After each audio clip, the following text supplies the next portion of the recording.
I love starting with just a few breaths and a mindful moment to root ourselves in the here and now.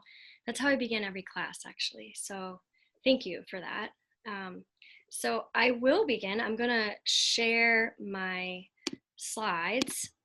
And I just want to start by extending gratitude to the Coalition of Schools Educating Mindfully. This is a great honor to be here, and I appreciate the opportunity. And I also appreciate the coalition sending out my call for participants for the research that I'm going to be talking about this evening. It was incredibly helpful, and to honor that commitment and the time that the participants in the study dedicated to this research, I wanted to loop back around and give this talk about how we can cultivate love and interbeing in the lives of our children, because we know they are navigating the complexity of life in a very fast-paced society, and they are experiencing pain and disconnection at alarming rates. And so this research was dedicated to understanding how love and connection can transform the experiences of our young people. So again, thank you for this time, and sending gratitude to our viewers watching the video as well. So I wanted to start just to give you a background on why researching love became really important to me. And when I watch a webinar or a conference presenter, in the back of my mind, I'm always wondering, who is this person and what brought them here? And so to give you a little bit of insight as to how this journey began, I just wanted to give you some information about me as a human. So I am a parent. My favorite role in life is that of raising my three kids. I have a 15-year-old, a 12-year-old, and a 9-year-old. And actually just recently, my partner and I and our three children welcomed a foster baby into our home as well. So this is a new journey and a new lesson in love. I wanted to disclose that because I'm a bit sleep deprived these days. So I'm going to try to stay on track tonight and string some coherent thoughts together for you. So in addition to my role as a partner and a parent, I also teach at Plymouth State University here in Plymouth, New Hampshire. That is where I am. And I teach in our youth development discipline, and also serve as the director of community impact on campus. And so our office facilitates volunteer experiences both on campus and then off campus with our many nonprofit partners. So that's the work that I do and the work that I love. And it has taught me so many lessons and really ultimately led me to my research interests, which, speaking of that, I wanted to give you a little bit more information about why it was important to me to study love. So after I received my master's degree, I was a middle school teacher for only 1 year before I accepted the executive director position of the PEMI Youth Center, which is right here in downtown Plymouth. It's a nonprofit that serves as an empowerment program during after school hours for middle school and high school youth. So as you can imagine, we have the typical after school programs, arts and recreation. We have STEM activities, an amazing partnership with our local science center. And we actually also cook dinner every day after school because some of our youth participants are food insecure. So that becomes a really important part of their engagement at the youth center. And the whole philosophy, all the programming is really built on love, very simply. So we use love-based practices such as empathy and compassion, honest communication, instead of leaning on fear-based practices of punishment, of coercion, of public shaming. And so the photo that you see at the bottom of your screen is actually an image of what is stenciled on the wall. So when youth participants walk into the PEMI Youth Center, they see this that reads, "If no one has told you they love you today, know that we do, and we always will." It's the first thing that greets them. And our staff, who are primarily the majority of the staff, are PSU student mentors, and they are trained to receive our youth and to provide unconditional love. And the youth center is such a big part of my life. Like I said, I led for 12 years there, but I still serve as the board president because it has become a really important part of my work in the community as well. And now we have an incredible executive director, Melina Baker, who is carrying on this work. So I learned so many lessons about life, about the human condition, about love from my time at the center. And there were so many instances of parents, teachers, administrators, principals, guidance counselors coming into the youth center and asking what we were doing, because they would tell story after story about a young person in their life who was struggling, whether it was school or at home, academically, socially. And that young person would talk about the youth center and how much they loved it and how they were thriving there. And so they were wondering, like, what are you doing here at the youth center that is impacting them? And essentially asking what was our secret sauce. And so time and time again, I would very simply say, it's love. They're received in love. All of our practices are love-based.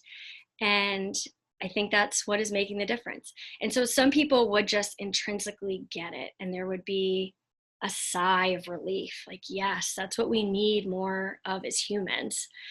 And some people would tilt their heads and wonder what that meant, but pretend to get it. And others would really push back and say, well, it can't be love. You know, that's fluff. That's like not evidence-based. And so that lit a spark in my heart, this evidence-based piece of using love-based practices in education.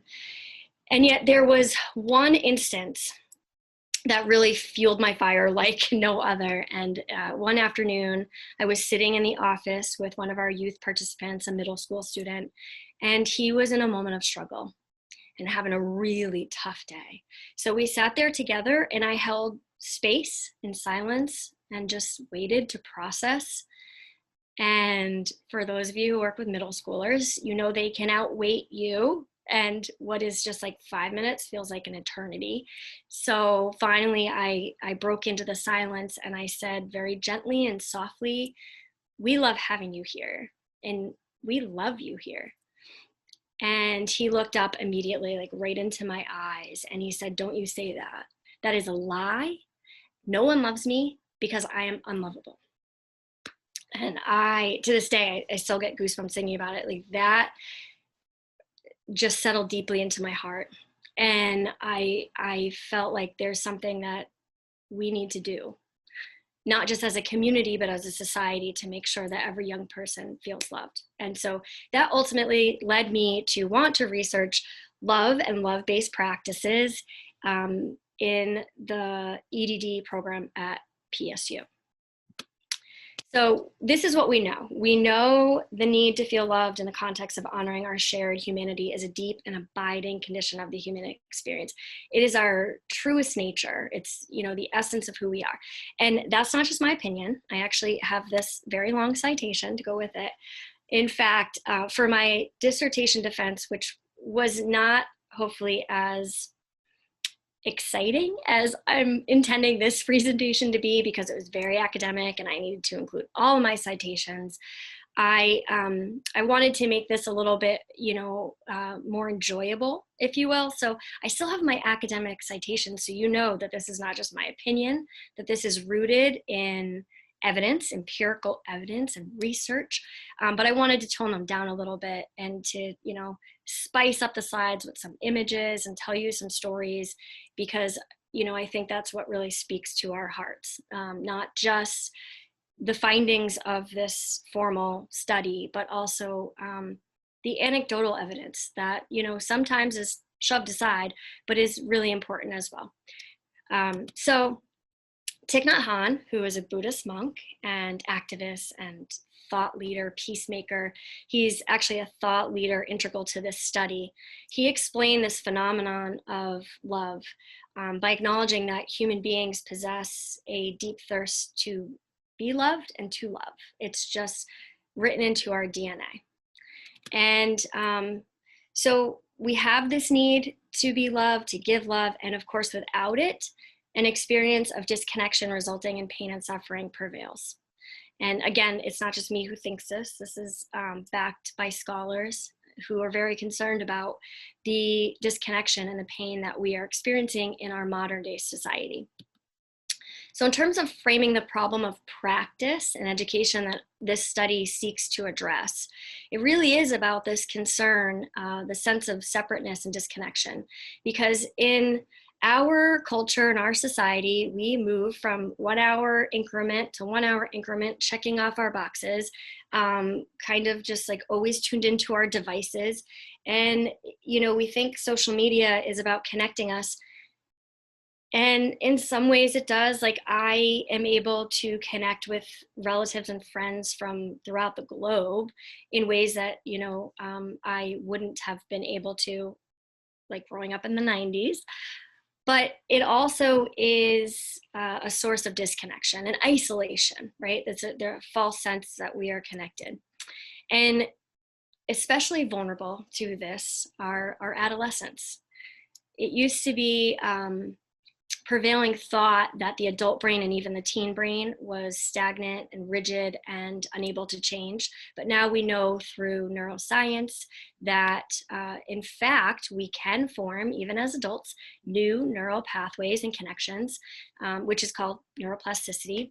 And so there's a lot of great neuroscience coming out about the benefits of contemplative practices, which is really exciting. And for me, actually, when I initially pitched a study about love and education, and specifically around loving kindness meditation as a love-based practice, I was met with some skeptical thoughts around if this was going to be scholarly enough. And as soon as I dug out that neuroscience, it was perceived in a different light, because it is difficult to measure love, and it is difficult to measure the impact of contemplative practices. But now, thanks to modern neuroscience, we have a way to really understand the impact in new ways. So we know that adolescents especially go through extensive synapse formation, which is a wonderful time to integrate some of these love-based practices as young people are learning to self-identify and how they relate to the world. So I looked at, in terms of, again, framing the problem, the National Youth Risk Behavior Survey. And the results are alarming. The most recent results from 2019. Nationally speaking, across the board, indicators are up. Indicators such as violence, bullying, self-harm, suicidal ideation, all up. And so this image, this table here, is specific to the state of New Hampshire, again, where I am. And in my region, the Pemmy-Baker region, we are even higher in terms of these indicators of students feeling sad or hopeless, considering attempting suicide, planning how they would attempt suicide. All these indicators, bullying, violence, again, we are higher than even the state of New Hampshire average. So this became a part of the story in terms of what we were really trying to address with the study. And then here you can see also pertaining to the state of New Hampshire that substance use is on the rise, and consistently since 2014. And we know, because youth are self-reporting this through the survey, that their substance use is linked to coping with stress and using substances to numb the experiences of pain in their lives. And of course, that is true for adults as well, so we shouldn't be shocked. But our young people are struggling. And yet we know that a sense of connectedness is a protective factor for youth. So when they feel connected, that actually provides protection against this kind of risky behavior. We also know that creating loving educational environments that are rooted in relationships, strong, trusting, healthy relationships between teachers and students, fosters a sense of connectedness. And yet, however, and that is why I bolded and underlined, love remains elusive and somewhat controversial as a topic in education and in educational practice, and for a few reasons. First, because in our language and our culture, love is not well defined. And also in our society, it tends to be overly sexualized. and talked about within a romantic context. So sometimes teachers aren't necessarily comfortable bringing the word love even into the classroom because of that pressure. So all of this considered is what led me on a quest for love-based practices to bring into the lives of my students and hopefully to make a contribution in the field of education. And so I went from a topic of love, which is huge, and I'm going to tell you more about what that meant for my literature review. And I needed to bring it down to a practice that I could really study. So I took this amazing course. It was a weekend retreat intensive course with Dr. Nancy Puglisi here at PSU. And it was on contemplative practices. It was actually called mindfulness meditation. And there we learned all about contemplative practice and meditation. And I read the book Loving Kindness by Sharon Salzberg for the first time. I've read it probably 5 times since then because it's such a great book. And I was introduced to this practice of loving kindness meditation. I had been a practitioner of meditation for years.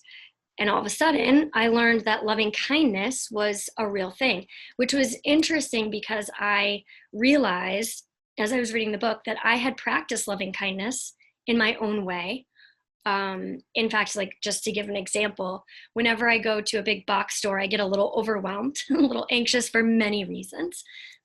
And so I had made it a practice that when I'm in a big store to send positive energy and loving kindness to the strangers that I would pass by. So all of a sudden I learned that this practice that I had engaged in was actually a formal meditation and rooted in Eastern philosophy and Buddhist tradition. Loving kindness, or metta meditation, metta is a Pali word for loving kindness, is a tradition that uses phrases. For example, sending loving kindness inward, we might say, may I be well. May I be peaceful. May I live with ease. May I know I'm loved. And then traditionally sending that loving kindness, those phrases, whether silently in our own minds or vocally out to another. So typically somebody that we have a close connection with, a relative, a friend. May you be well. May you be peaceful. May you live with ease. And also typically to someone we may have a neutral relationship with, and or a relationship that may be in struggle, a strained relationship. And ultimately, the practice culminates in sending that positive, loving kindness energy out to all beings, to the world. So it really is a beautiful practice, and it's been transformative in my life. And so I started to wonder, is this a love-based practice that I could study and understand more fully how it cultivates love in a classroom setting? So then the purpose of my study was to examine how loving kindness meditation impacts the educator's perceptions of interbeing, which I'm going to tell you more. Interbeing as my definition of love in a classroom setting. And of course, these findings are important to me to share with this community. Again, thank you for sending out my call for participants. And hopefully they can be applied in classrooms to increase those protective factors that I mentioned, and also address the problem of practice that our young people are experiencing disconnection and pain at very alarming rates. So to start, in terms of a theoretical framework, again, love is a huge concept and not well defined in our language.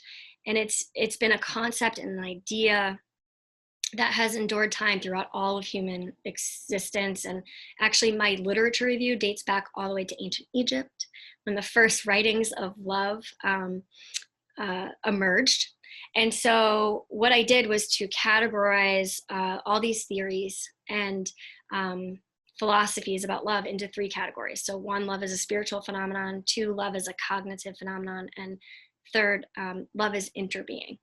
So I read all kinds of amazing books. This is just like a visual of some of them, but I could recommend so many in terms of understanding love and the implications of love in the lives of educators and in the lives of youth. But first, to go back to love as a spiritual phenomenon, So ancient Greek philosophers, Plato and Aristotle, we're familiar with, they taught about the significance of love. There was actually this really great commercial that came out for Super Bowl, which I am not a self-proclaimed football fan. I just happened to live with a couple of them. So I found myself watching Super Bowl and getting all jazzed up about this commercial about the four main terms, Greek words for love. So philia, which denotes love between friends. Storge, which is the love between family members and most specifically between a parent and a child. Eros, which is passionate love, right, in the context of romance. And then agape, which is the love of all, which is understood as stemming from source or God. And this spiritual aspect of love has been taught throughout all major world religions. M. Scott Peck, who was a psychiatrist, defined love as the will to extend oneself for the purpose of nurturing one's own or another's spiritual growth. And so we see that spiritual element come out in that definition. And then likewise, Barbara Fredrickson, who is a psychologist, said that love is connection. Love is literally the connection between us as human beings. So then moving into love as a cognitive phenomenon, there's so much research that backs up how relationships and love are foundational in cognitive development and the learning process in and of itself, that we learn in relationship to other. I mean, stemming back to when we are learning through the relationship of our parents or our caregivers. Thomas Merton, philosopher, actually pointed out the significance of experiencing love in education, which, as he explained it, represents a, quote, wholeness of life. And Margaret Wheatley, who is a scholar in organizational behavior, defined love as anything we do that helps others discover their humanity, which I love. So I wanted to include that definition as well. So interestingly enough, I was on my EDD journey for a total of 4 years, and halfway through, my mom, who is an incredible woman, just the support that my parents, both my mom and dad, have given me throughout my life is extraordinary. And their love for me is what, ultimately led me to understand the power of love. So I have them to thank. But my mom is a wonderful person, a really funny person. She's from Long Island. She sounds like this. Hi, Jessie, it's your mother. Can we talk for a little while? Like, that's my mom. And so 2 years into my EDD journey, she called me on the phone and she said, now, I'm very proud of you. So what you need to know, my mom is so proud, is because I'm the first woman in our family to receive my terminal degree. I say woman because my little brother, who's awesome, he got his terminal degree before I did. So, but my mom could not be more proud. And so she said, I was talking to my friend Lori, and she was asking me what you were studying, and I couldn't remember. I know it was about love. So long story short, I said, yes, I'm studying the implications of love in educational settings as it pertains to middle school students. And she said, well, that is interesting. I will forego the accent. She explained to me that Leo Buscaglia was someone, a thought leader in her world, who she read every book written by Leo Buscaglia in the 1970s. And these books had been on her bookshelf my entire existence, and little did I know. So she explained, he taught about love. You need to read these books. So she brought this treasure trove of books over to my home, and I dove right into them. So Leo Buscaglia, he was a professor at University of Southern California. He taught the first college course in love called Love 1A. And he was a real thought leader around this understanding that love not only is integral to learning, but it needs to be taught, that it needs to be integrated into curriculum in an intentional, meaningful way. So I wanted to, of course, mention that and lift that work up as well. So, and then that leads us to love is interbeing.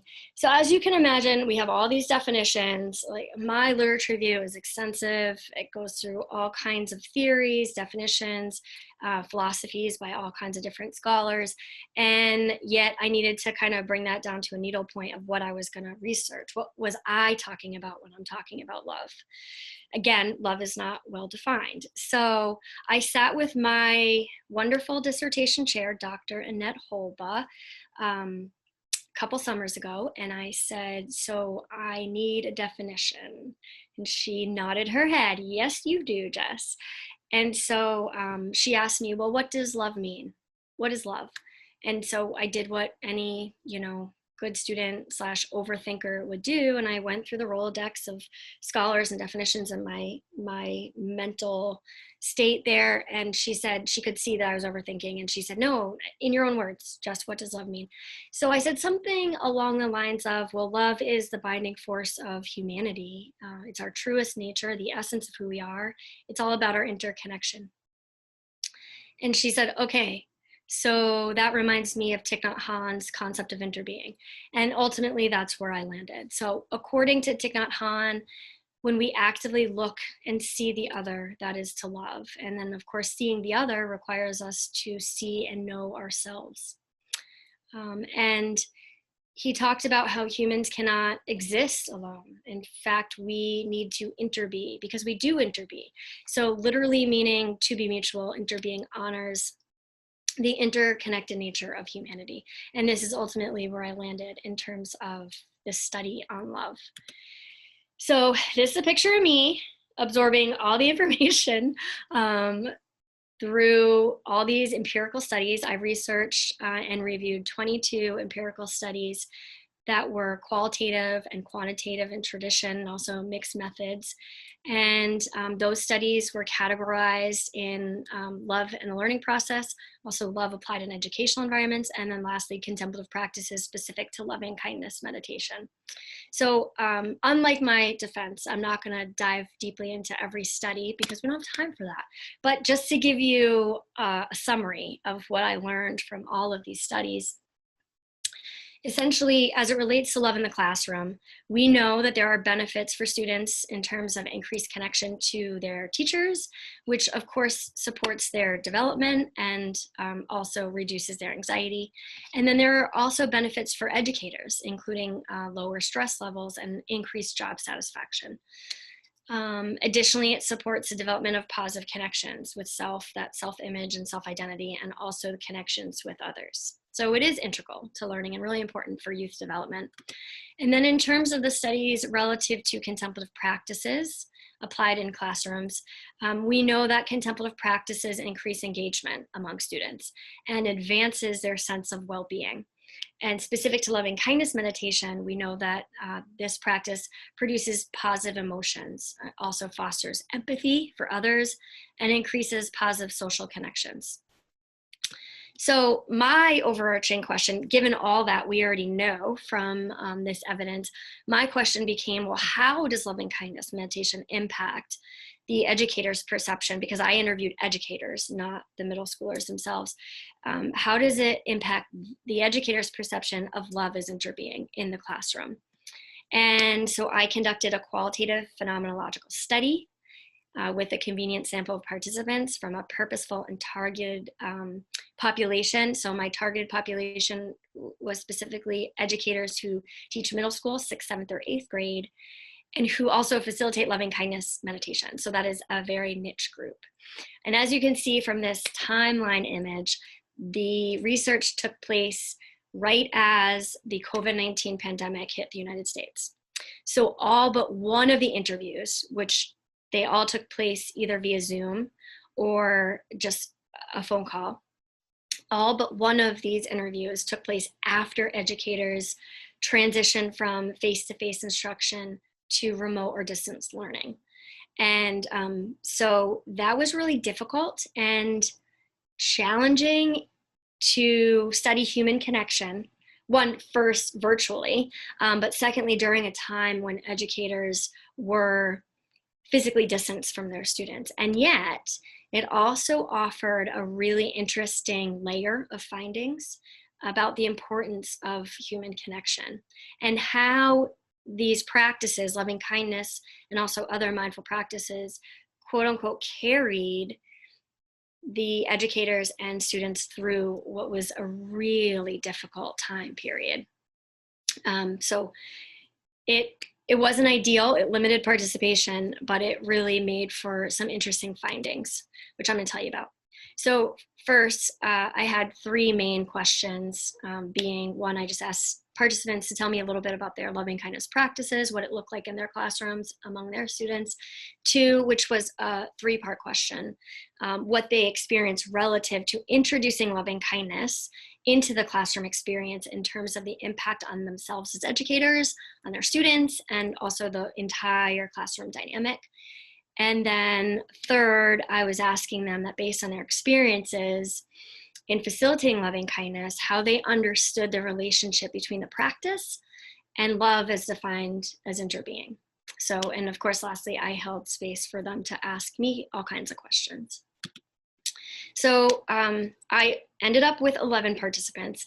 I was shooting for 15, got 11, and yet even though it was limited because of COVID-19 during a very, very stressful time for all educators, I did reach saturation, which meant that the same ideas kept coming up interview after interview. So I felt confident about the findings.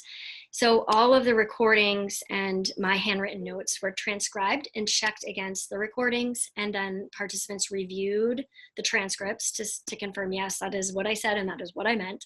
I conducted 4 rounds of constant comparative analysis, so looking for the themes that emerged from all the different transcripts. And the overarching themes that came out of that was based in frequency. So the themes that I identified were talked about by the majority of participants, so at least 6 or more.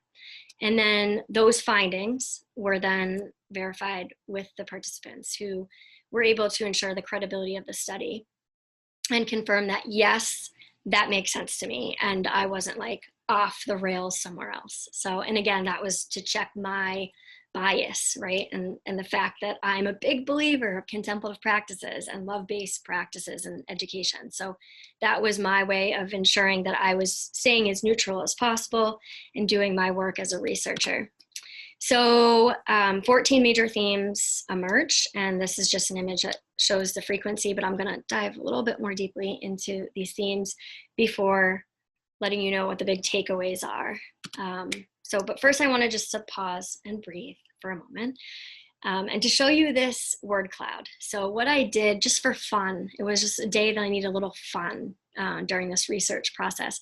I took all the transcribed data and I put it into a word cloud generator. So to give you a sense of what was talked about in these very dynamic and somewhat healing conversations. Like, we were just having these wonderful conversations, human being to human being, because it was a really difficult time in terms of educating youth through remote learning. And the interviews were extremely moving and eye-opening for me. So, but to give you a sense, this is what came out of those conversations, the words that were used most frequently. So to move into the first question, again, I asked educators to give me a sense of what the practices looked like in their classrooms. And so first, they started telling me about the population of students that they serve. Again, all middle school educators in 6th, 7th, and 8th grade, some from public schools, some from urban schools, rural settings, alternative and charter schools, Title I schools. They talked about also serving, educating students who would be considered high risk or in vulnerable populations, experiencing food insecurity, poverty. Also students who were considered to be gifted or talented, kids with anxiety, and it just ran the gamut of what they were experiencing.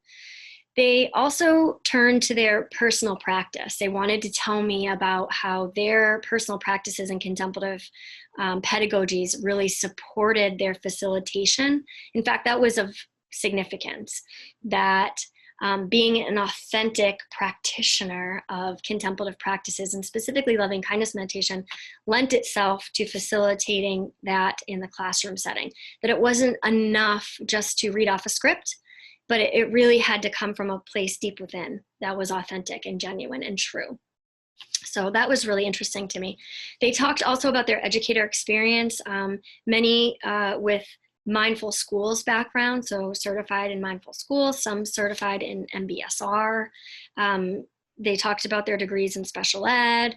They also talked about their experiences with either support or lack of support from their administrators, their principals.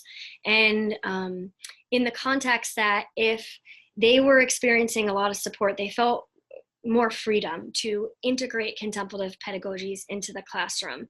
And then again, lack of support resulted in them feeling like they had to modify their practices, especially as it relates to a secular setting.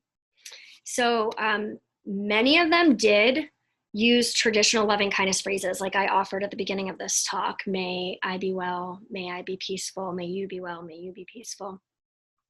And many of them called, this practice loving kindness meditation. But also they talked about the need to modify the language, and not all of them called it loving kindness. Some of them called it positive affirmations. And again, that pressure in a secular setting. And some of them talked about a negative connotation with meditation in general, or especially as it pertains to Eastern philosophy and Buddhist tradition, that pressure to kind of make sure that the language they were using was more inclusive.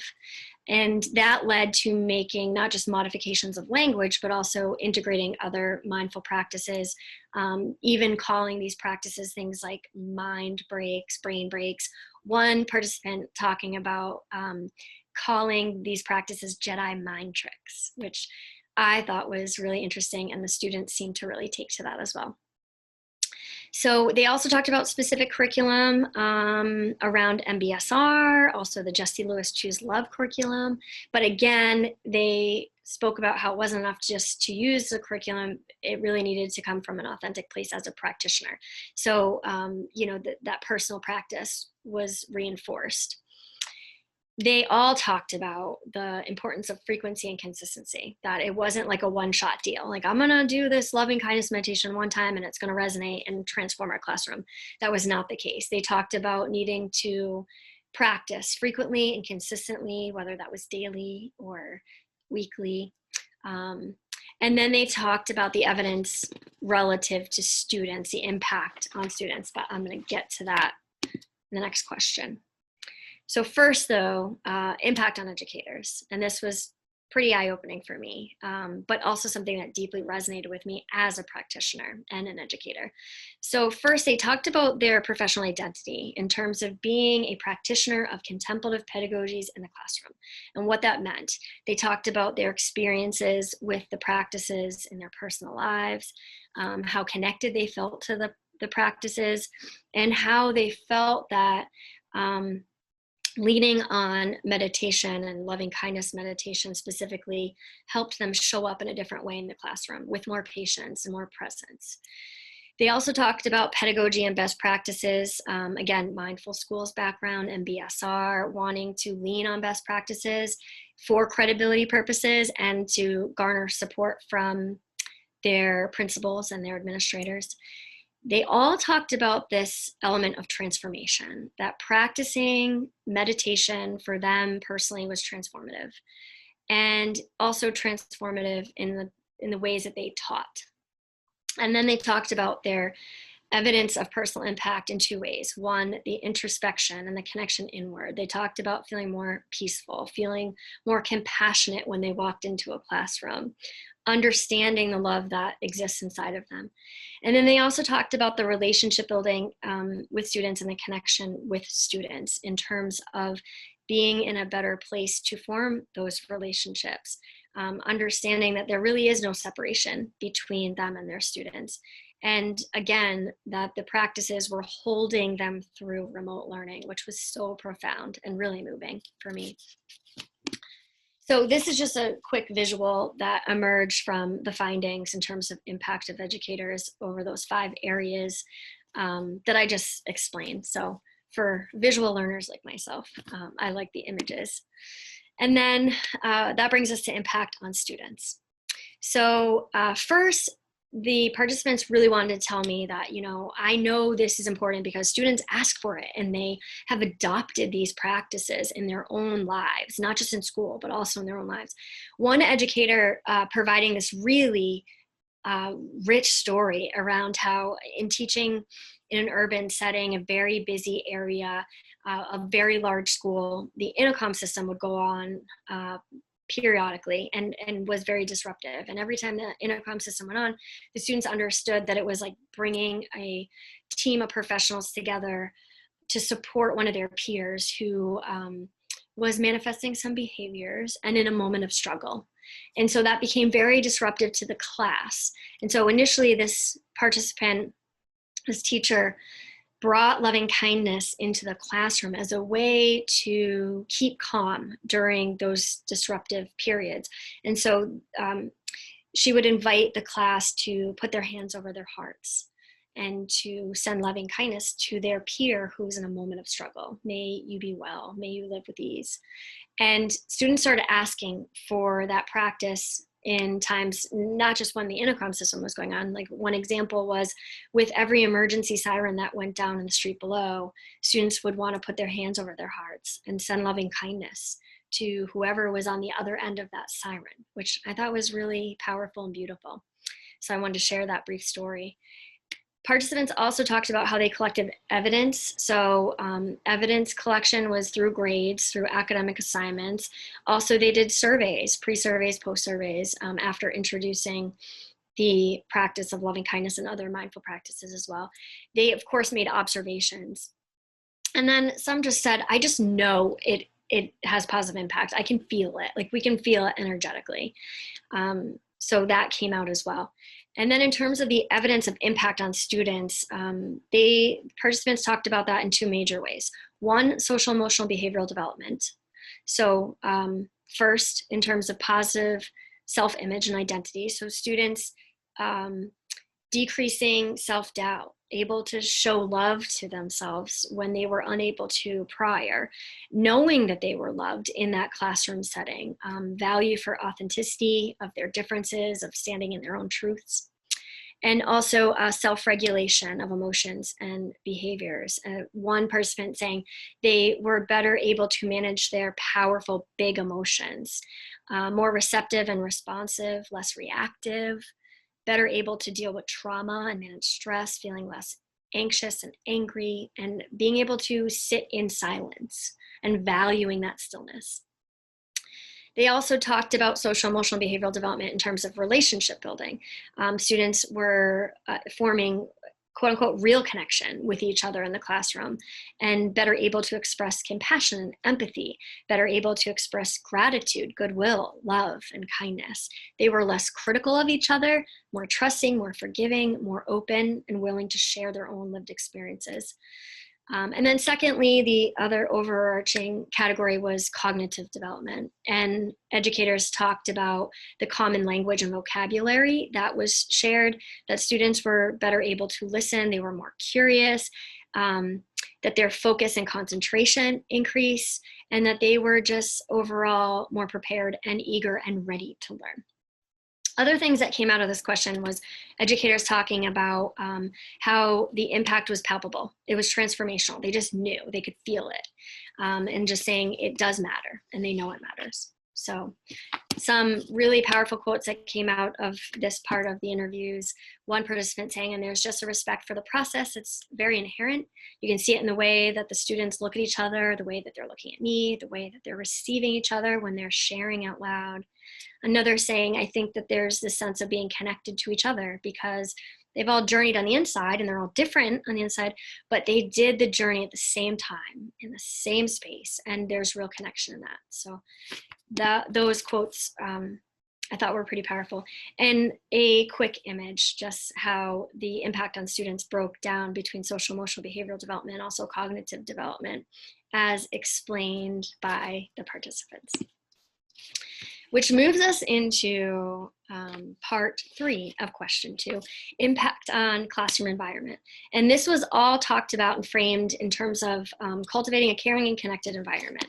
So to provide a visual, Participants talked about the presence and the calm and the peace that was a result of the practices. They talked again about the common language, that vocabulary that the students were using, a more inclusive and understanding way of speaking with each other. They talked about the pro-social behaviors, which led to less disciplinary action within the classroom. They talked about the importance of holding a safe space or a safe container, and how that impacted the climate and the culture of the classroom environment. They talked about how students could really see each other and know each other and understand each other in new ways, how they weren't just tolerant of their differences, but also became to celebrate them and to value the differences, and also the sense of community and connection that that fostered. So that was the impact on the classroom environment, which led to my big wonder, the big overarching question: how does loving kindness meditation cultivate the sense of interbeing? And so first and foremost, all participants said absolutely it leads to the sense of interbeing. Some saying that this was like a veil lifting or extremely powerful. One saying that love is understanding interconnection. So they all felt like, yes, loving kindness meditation ultimately cultivates interbeing, which was affirming. And they talked also about, again, how they recognize that students were adopting these practices, especially during remote learning. One participant mentioning how during a remote parent-teacher conference, a parent said, my child wakes up every morning and sits in the corner of our living room with his eyes closed and tells me, like, this is a part of what I'm supposed to do for class, and I'm just wanting to learn more. So interesting that they continue to practice. Also, one instance where an entire family started practicing loving kindness together as a way to endure quarantine and lockdown. And then the evidence of impact on interbeing was talked about in two ways: awareness and connection to self, and then awareness and connection to others. So, excuse me while I wet my whistle. So some powerful quotes that came out of that portion of the conversation. So love is understanding interconnection. And then noticing the force of love inside us strengthens us, which that really resonated deeply with me. It's clear to me that it is life-changing in the sense that it opens your eyes to other people. Excuse me. So just a quick visual on how both the awareness of connection to self and the awareness of connection to others then cultivates that sense of love as interbeing, or the force that binds us as human beings.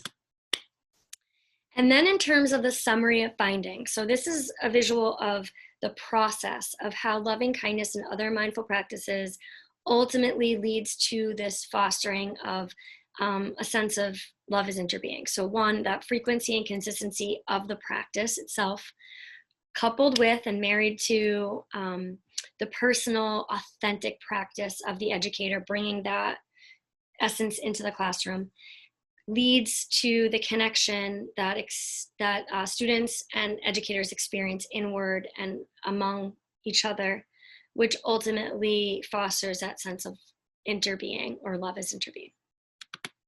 So I did ultimately come to terms with some recommendations for social justice, because we know that these practices aren't accessible for all students, and really right now are at the mercy of personal interests among educators, and also the support or lack thereof from administrators. There were some examples of entire schools that lent itself to contemplative practices and really leaned on those pedagogies, but those were fewer.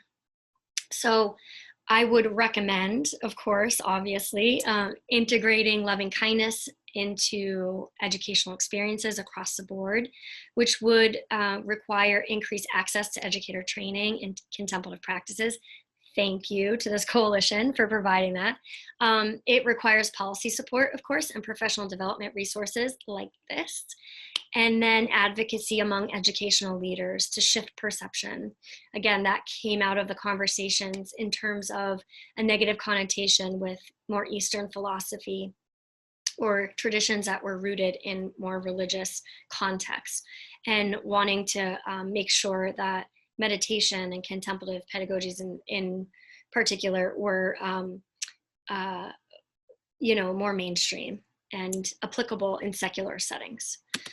So of course, I need to disclose that there were some major limitations to this study. One, a very small sample size, and again, COVID-19 did impact that, but also was limited in scale and scope from the very beginning because of the very niche focus of studying educators who use loving kindness meditation in a classroom in specifically middle school, 6th, 7th, and 8th grade. Of course, my investigator bias, which of course I then disclosed my implicit bias at the beginning of this presentation.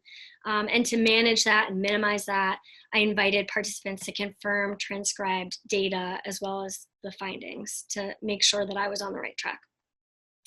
And then also notable is the fact that participants, all of them, discuss not just using loving kindness meditation, but also other mindful practices in addition to loving kindness. So I couldn't make any specific conclusions relative to just loving kindness because it was integrated and woven into mindfulness in general and other mindful practices. Okay, so this is the big takeaway. And where I need to drive this home, right? So in terms of how do we help our young people, our children and youth navigate the complexity of life, the pain and disconnection they're experiencing, and light their path. Big takeaways. First, we cannot afford to perpetuate separatism and disconnection because our children and youth are suffering the consequences. And I think it's important to note that for all of you viewing this, right, you are already practitioners of contemplative practices and pedagogies, and you know how powerful that can be in a classroom. So I'm sure that none of these findings came as a surprise to you, but I do sincerely hope it's affirming your work, the very important work that you're doing. So we cannot afford, to just allow our students to continue to suffer in our society without intervening and giving them some practical, really important, life-changing, transformational tools. Second, the role that love plays in education is significant, and love as the binding force of interbeing should not be regarded as fluff or a mere extra or something that we do if we have the time.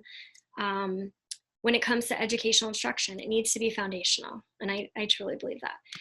Third, loving kindness meditation and of course other mindful practices cultivate self-love, love for those around us, and a sense of interbeing, while increasing protective factors for youth.